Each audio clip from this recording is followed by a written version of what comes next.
Hey everyone, welcome back to Corporate Decoder. Today we are diving into the world of new people's bank shares, and it might get bumpy. I mean, who wouldn't want to decode the financial situation of a bank?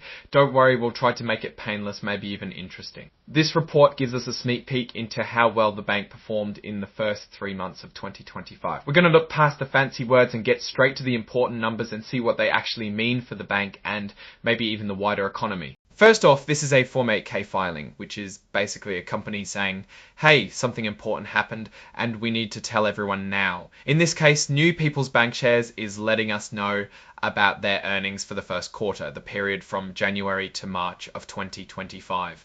This report was made public in April of 2025. The most important date is April 25, 2025, the day the company shared its news. Think of it as the day the earnings were revealed. The company we are talking about is New People's Bankshares, Inc., a bank holding company. This means they own and control one or more banks. It's important to know who they are and what they do because this tells you the scope and scale of our analysis. They are based in Virginia. This might not seem like a big deal, but where a company is based can sometimes influence the laws and regulations they follow and even the kind of business they do. If you are ever bored enough to want to call them, their area code is 276, but I doubt you need that right now. Now let's dive into the meat of the matter, which is their financial results. They released a press statement with all of their numbers. A press release is how a business formally announces its profits to the world. Exhibit 99.1 is the actual press release. We care about the numbers in it, T-dot. Okay, since this is just a quick update, the main thing we're looking for is the press release with the hard numbers. Sadly, this report does not include those numbers. We cannot see from this report if they made a profit or loss, if they gained new customers, or lost old ones, or what their plans are for the future. So without the numbers, we are kind of in the dark.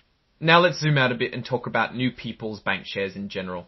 Because we don't have any real data, it's harder to give a solid take on where they're headed, but we can talk about general aspects of banks. Typically, smaller banks like New People's Bankshares face the challenge of keeping up with larger national banks. They usually can't offer the same cutting-edge technology or the huge range of services. They often try to make up for it through more personal service and a focus on their local communities. They might know their customers by name, which the big banks just can't do.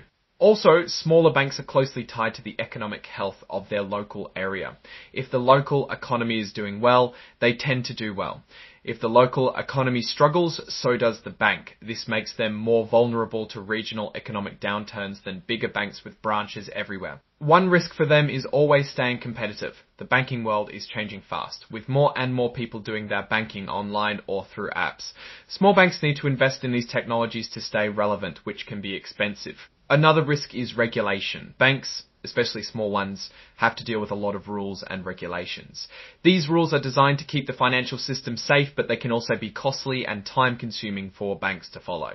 In conclusion, without more concrete financial data, it's tough to give a definitive thumbs up or thumbs down to New People's Bankshares. We are missing the most important part, the numbers. Sorry about that. Thanks for watching. If you found this peek into the world of bank filings helpful, please hit the like button, drop a comment with your thoughts, and subscribe for more deep dives into the world of corporate reports.